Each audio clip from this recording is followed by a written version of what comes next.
spent 6 years in the United States, there was always people ask me about where is a must-go place for China. Well, at this moment, I answer with no hesitation. If you want to get to know a country, you have to learn its history. To learn the history of China, you have to come to Shaanxi. So this time, I did some research, and I've decided to go to the hometown of Sima Qian, Hancheng City.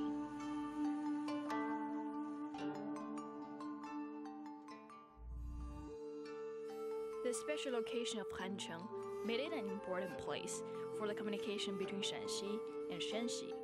Many business people from Shaanxi came to Hancheng. The Jia family is one of those.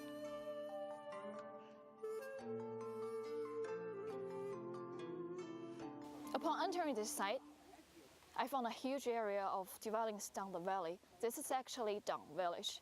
So most of the dwellings here are built during Ming and Qing dynasty. They have a history of 670 years. Unlike other eastern villages in Shaanxi or other areas, the house owners of Dang village down here, they're still living in their houses. Dang village is actually in Chinese Dangjiacun, which Dang and Jia are two big Chinese family names. So down there used to be two big wealthy Chinese families living down this village. Right now, Dangjiacun has a total of 320 households, and the total population is 1,400. Well, because of the limitation of the farmland, not many people in Dang village were doing farm work. A lot of them went out to do some business, and they actually earned some money. People in Dang village like to spend money in two ways: building houses and education. So there came these Asian architectures with a strong sense of literature and culture. Well, we can see from the doors that these houses all belong to the Dang family. And we can also see the walls. The door fronts right here is higher than the other houses in the area. That's because these houses are for wealthier families. So the Dang family is really wealthy back that time. And this one right here, this stair, the hair stair, it's actually for people to stand on this stair so that it's easier for them to ride onto their horse.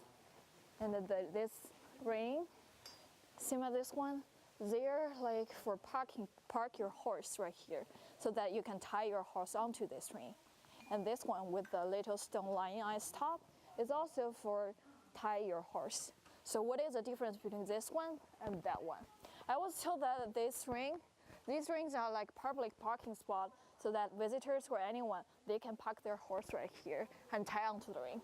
But this one is like your own reserved parking spot, so no one else can park their horse right here.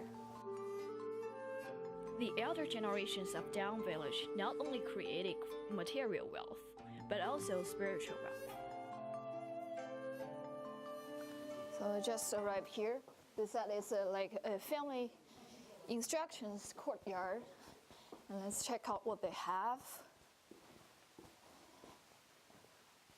So it's like a quadrangle courtyard. And on left side and right side, they have calligraphies of, I think, like family instructions. It's like the experiences left by our ancestors, and they want to educate their future generation. I saw this one like 耕读传家.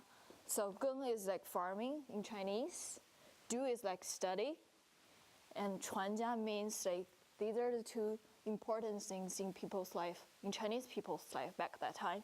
And 传家 means the two important things. We need to keep it and pass on to future generations. These door headers were name cards of families. It also delivers family traditions and values to educate future generations so that they can read whenever they go by. So this room where I am right now is actually the shrine for the Jia family. And just like that one we went over there is the shrine for the Dang family. And this room is actually for the future generation of Jia family to make sacrifices to their ancestors. And I was told that right now, 60% of this village right here is belong to the Dang family, and 30% belongs to the Jia family. So I guess that's why this village is called Dang village right now.